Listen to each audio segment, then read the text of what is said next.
Greetings, my dear friends. This is John Dorhauer, your General Minister and President.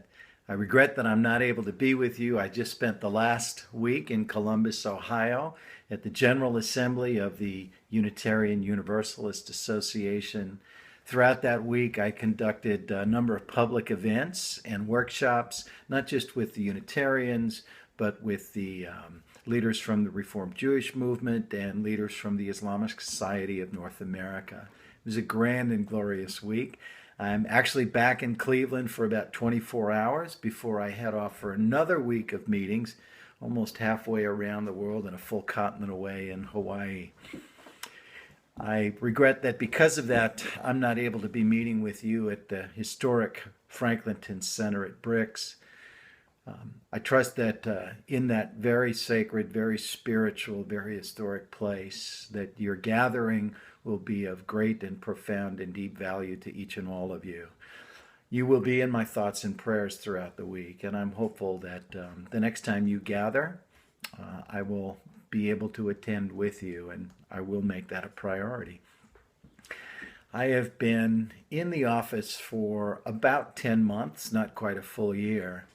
When I addressed delegates at General Synod last year, I made some promises, especially around paying attention to what I refer to as this denomination's ongoing possessive investment in whiteness, recognizing that 25 plus years into our commitment to live out an expectation of being more multiracial and multicultural, we really haven't broken any new ground in that time.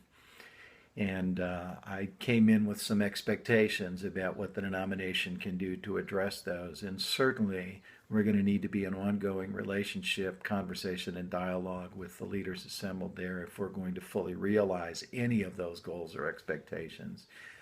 In the year since I've taken office, we've done a number of things that I hope will help enable this denomination to live more fully into our goals. First of all, I had an opportunity once Linda Jaramillo retired to respond with a key and critical leader for the Justice and Witness Ministries executive position and put a call through with the permission and the full blessing of our governing board to Tracy Blackman, who said yes to the invitation and for the last 6 months has been doing outstanding work as our Executive Director for Justice and Witness Ministries, with a particular focus and emphasis on continuing the work that she did in Ferguson around Black Lives Matter. She is quickly becoming an international leader, and last week spent time with Jimmy Carter at his invitation.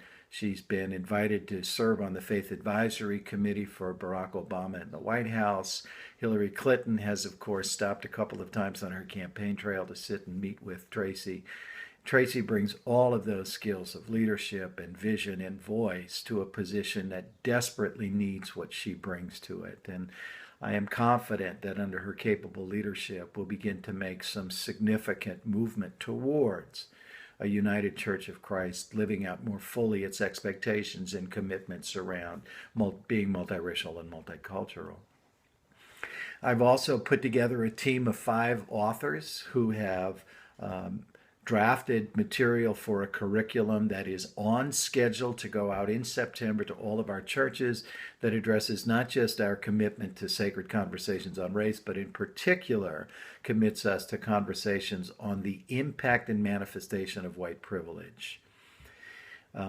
This last week, with cooperation with the Center for Progressive Renewal, we did a teaser for promoting that curriculum.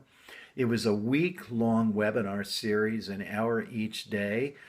Day one of the 5 authors did an overview of the material. All 4 of the following days, the other 4 authors took one of the 4 sections in that curriculum and gave a basic overview and outline of what would happen. We had over 700 people register for the webinar series, which is remarkable. And throughout the week, I've been getting phone calls and emails from folks saying, this is outstanding. We can't wait for our church to participate in it. We have association leaders calling us saying that they're going to do this work at the association level. And so this is already having a deep and broad impact. And I'm very proud of the work that those authors have done. And I'm very proud of what the United Church of Christ is committing to, again, not just on Sacred Conversations on Race, but in particular, conversations that are meaningful, substantive, bold, and safe around the impacts and the dynamics and the manifestations of white privilege. About a month ago, I met with key black leaders from across the country to have honest conversation about the ways in which current investments and strategies deployed and developed by the national setting, both around leadership development and church growth and revitalization, are not meeting the needs of communities of color. And that honest conversation led to some commitments on my part to look for some funding to support new initiatives, not just attached to, but perhaps parallel to our Center for Progressive Renewal's work. We will continue to look into how we can fund that and what meaningful leadership development looks like and what meaningful church growth strategies look like for communities of color. In the meantime, Justo Gonzalez has been hired by the Center for Progressive Renewal with funding from the national setting to give them more capacity to respond to and meet the needs of communities of color. I am aware that that is an insufficient way to meet the needs, and therefore the conversation will continue.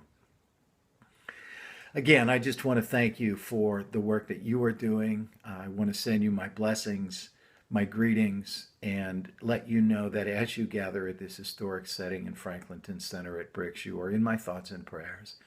God's blessings be upon you all. Thank you.